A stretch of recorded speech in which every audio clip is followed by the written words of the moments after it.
Senator Cassidy has to go preside in another committee, so I'm going to defer my questions, and you may proceed. Thank you, Madam Chair.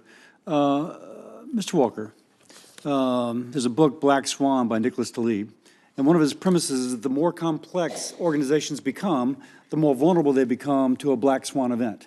That which is 2 standard deviations beyond the norm, but just totally brings things down. Think the financial crisis of 2007. Part of your testimony spoke of the interrelatedness of all of our systems. I never pronounce it correctly, MISO or MISO, but that network which takes electrons all throughout the middle part of our country. Do we have such increasingly complex energy systems that we are prone to that black swan event that you see where I'm going with this? Yes, sir. Thank you for the question, Senator.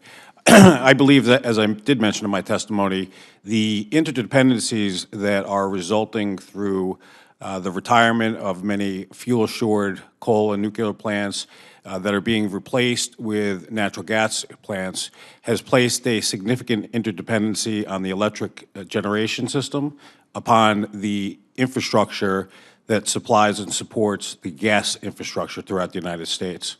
And to that end, I have been working with the labs to actually do a single point of failure analysis on the gas infrastructure system in order to understand the overall impact on the generation components that are impacted on the electricity system. Well, I hear what you're saying, but the basis of my question is, should we fear this interdependency? I believe we need to understand the interdependency, which is why the first goal of my department is the building of a North American, fully integrated model that highlights the interdependencies and is able to do an N-1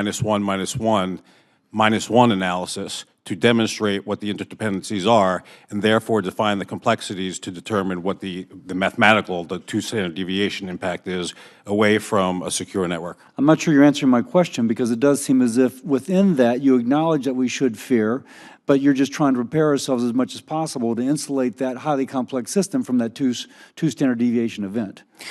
I guess I don't fear it. I need to understand it. Got it. And okay, Doctor, if I don't get this quite right, ma'am, but Dr. Endicott Popovsky, I occasionally stutter, so I apologize. You said that everybody is our neighbor, but Mr. Lee said that really we are reasonably, don't want to misquote or overstate, but secure within the energy sector. But if everybody is our neighbor and we have an Internet of Things and somebody's little modulator on their thermostat back home, can that sneak all the way in and disrupt our grid? And what if that thermostat is in Spain or Mexico or China? Can it similarly do it because what you said, they are our neighbor? When I spoke about everybody's your neighbor in the online world, in cyberspace, I'm speaking at a high level metaphorically, and theoretically what you're talking about is possible. Certainly what the gentleman from Dragos was talking about with the adversaries that we face, there are individuals out there that are spending overtime and double time to figure out just those kinds of scenarios, and we should make no mistake. We have allowed, in my opinion, our valuables to sit on a table in the kitchen with our back door open without thinking about what that invites. And now, that's a little bit contrary to what you said, Mr. Lee, in which you said don't sit on laurels, but we're not as quite as incredibly, our valuables aren't necessarily on the table, at least when it comes to the energy grid. Would you accept that, or? So I would not disagree that we are interconnected in a way that opens up new risk, but I think my sort of points was the fact that every single thing that occurs gets met with headlines that everybody's going to die. And I think that does a disservice to the amount of work that the energy community has put into our infrastructure. So then that brings me to Mr. Sanders' comment, Dr. Sanders' comment, in which you suggested that we're not having this, implied in your conclusion was that we're not having this academia, industry, government working group to find solutions. Are we not? So we are having that.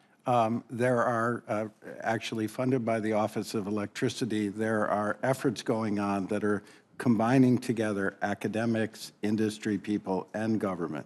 Some of the nice programs that have been run by OE so-called industry I'm projects. almost out of time, so I gather that we are, you just perhaps would have more of it. We are doing it. We need more of it. It's Last the way- thing, ma'am, you raised working group, and I somehow have in the back of my mind in Washington State that y'all had a bill, don't know if it was implemented, that you would allow computer programming to be used as a substitute for a foreign language requirement in your primary and secondary school. Do I remember that? And if so, was it implemented? And if so, what are the results? I will get back to you with that answer. I recall that that was proposed, but I will get back with you, sir, with that answer. Sounds good. Just sounds great to me, because no one who ever studied French in school ever learned French. On the other hand, in fact, I'm not sure they know where France is. But if they learned how to use even Excel or Python, wouldn't we be better off? I agree that we need to be looking from an educational perspective down into the K-12 arena, absolutely. Gotcha. Madam Chair, I thank you for deferring.